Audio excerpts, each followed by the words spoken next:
រកោតពេលអាសន្នរលោនៃក្តីស្លាប់បានមកជុំជុំចិនក្តីទុញច្រិនឡើងចូលជន់សាររូបនៃក្តីស្លាប់រំពជាច្រើនជាន់ឲ្យបីស្លន់អងចានៅគ្រាមានសាច់ក្តីទុំព្រួយឬវេទនាទូខ្ញុំក៏អំពីលាព្រះយេហូវ៉ា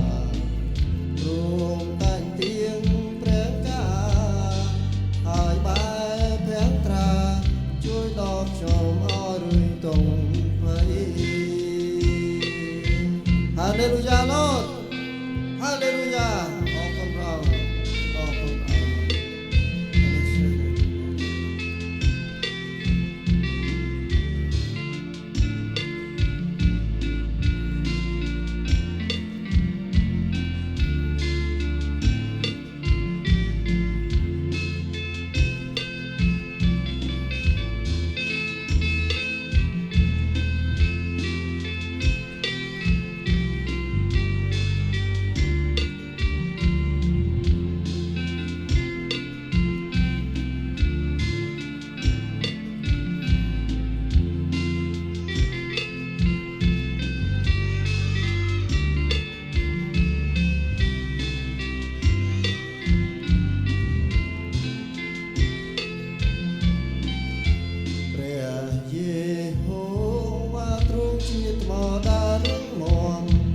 ជាបន្ទាខ្ញុំច្រ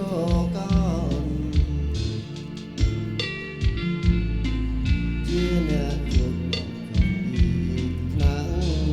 បានស្ទាំងពួនជាច្រាច់ស្ទួនជុំចិត្ត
តាមទ្រង់